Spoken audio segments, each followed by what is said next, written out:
Ẹ kú ojúmọ́. Mo kí gbogbo ọmọ Yorùbá káàkiri gbogbo àgbáńlá ayé nílé lóko. Ọ̀dẹ̀ ọ̀dàbí ṣàlàáfíà làjí. Òní yóò sàn wá o. A ti jáde nílé láàárọ̀ yìí.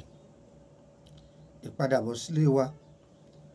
Àní délé bókú ọmọ, àní délé bókú aya. Àní délé bókú ọkọ o. Àní rárìn dànù. Ayé wo tòrò bí omi àjípọn. Orúkọ mi ni Lukman ọmọ Ayédáre bàbá ọgbọ́n ọmọ ọ̀dọ̀ àgbà. Ọyẹ wá nǹkan kan fìdílé tàbí kan fìdílé nǹkan. Ọyẹ ìfẹnumẹ́nu kan fìtìmẹ́tì kẹsẹ̀nu kẹ́mú. A fẹ́ sọ̀rọ̀ lórí oyún tí máa bù. Ká pé oyún ti dúró sóbìnrin lára kó tún máa wá rẹ́jẹ̀. Ọgbọ́n wo làwọn bàbá wa máa ń dá sí? A sọ nípa nǹkan àrùn bíi mélòó kan díẹ̀. A tún fún wa ní nǹkan tá a fi tún ayé ẹni ṣe. Ẹ gbọ́, ọyẹ máa bá mi ká lọ. Fídíò náà lè jẹ́ báyá bíi 6 tàbí kó jẹ́ 5. Iye tó lọ́run bá ní káyọ̀ gbà wá mọ́, a yọ̀ǹda rẹ̀ fún wa. Dúkìá Ọlọ́run lélẹ́yìí kọ̀nà lówó. Ẹ lọ bá mi wá ẹfun àti osùn pẹ̀lú ewé ìpín. Ewé ìpín yìí àwọn ìyá wa máa fi fọ igbá.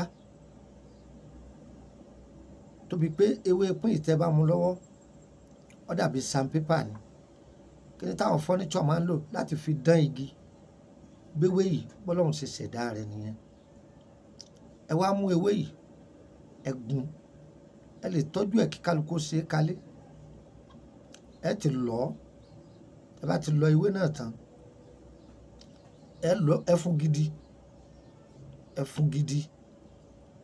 Ẹ lọ̀ ọ́. Ẹ lọ osùn búkẹ̀. Ẹ lọ̀ òun náà. Ẹ da gbogbo ẹ̀ pọ̀. Ẹ ní kí aláboyún bẹ́ẹ̀, ẹ ní kó máa fi lo ẹ̀kọ tútù. Ẹ̀kọ eléwé tó fọ́ báyìí. Ẹ ní kó mísì ẹ̀ papọ̀. Kó máa fi lo ẹ̀kọ tútù. Ní agbára Ọlọ́run, oyún náà tí ó bá jẹ́ pé nǹkan mi ń ṣe o, kẹ́jẹ́ o tó máa yá yẹn, yóò stop. Orúkọ mi ni Lukman ọmọ Ayédáre bàbá ọgbọ́n ọmọ ọ̀dọ̀ àgbà. Tètò yìí bá dọ́dọ̀ rẹ̀ má dáa gbọ́. Pé kọ́ kárí. Ẹ máa lò. Ẹ yẹ kó fèèbó mọ́. Dúkìá Ọlọ́run lélẹ́yìí. Nọ́mbà wo lẹ lè fi bá mi sọ̀rọ̀? +234 80 3298 3298 +234 81 33 155 111. Tẹ́ bá pé nọ́mbà yìí méjèèjì tí ọ̀lọ́ bá mi sọ̀rọ̀ lórí WhatsApp ẹ̀. Ẹ jẹ́ fún yín nọ́mbà orílẹ̀-èdè Benin. +229 54 65 1928 +229 54 65 1928. Gbà kan sí +229 54 65 1929. Yóò yẹ wá, ò ní yẹ ẹ lẹ́. Ń tá fẹ́, Elédùà ó ṣe. Èyí tá fẹ́, Elédùà yóò lè jìnnà sí wa. A kì í bá a mọ̀, ẹ lè fẹ́ darapọ̀ mọ́ wa lórí WhatsApp group. WhatsApp group yìí ọ̀nà méjì ló pín sí. Ìkan private, ìkan public. Public ọ̀fẹ́ ni. Ẹ kàn jẹ́ mẹ́mbà lásán. Ẹ láǹfààní àti béèrè kankan. Ṣùgbọ́n gbogbo ètò tó ti lọ, ẹ láǹfààní àti máa jàǹfààní ẹ̀. Ìyẹn dúró bẹ́ẹ̀. Ṣùgbọ́n private 5,000 ní tẹ́lẹ̀, ó ti di 10,000. Àwọn tó bá jẹ́ láti Kútọ̀nù lọ, dí mi lówó wọn. Àwọn tó bá wà ní Nàìjíríà 10,000. Ǹjẹ́ gbọ́ báyìí 5,000 ní tẹ́lẹ̀ ṣùgbọ́n àti gbogbo rẹ̀ sókè. A fẹ́ kérò ọ̀pọ̀ jù. Ṣùgbọ́n bá ti la fẹ́ kérò ọ̀pọ̀ àwọn èèyàn. Ó dà gẹ́gẹ́ bí ilé ẹ̀kọ́ ni tá ń ti ń kọ́ nípa ìwé àtegbò. Ewé tí ó bá yé yín tẹ́ ẹ mọ̀ ṣiṣẹ́ rẹ̀. Ẹ bá wà nínú private group yìí, a ṣàlàyé ẹ̀ fún yín.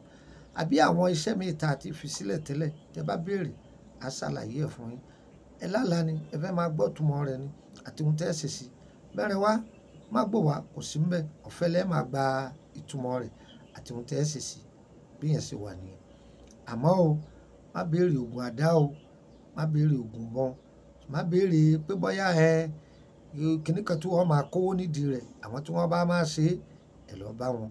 àwọn ìjáwé jẹ o ìwé àánú làwọn á máa já ìwé àrẹ̀mọ yọ yẹ wá kò ní yẹ ẹlẹ́ á dára fún wa o ire o ire o ire kàbìtì nílé gbogbo wa o.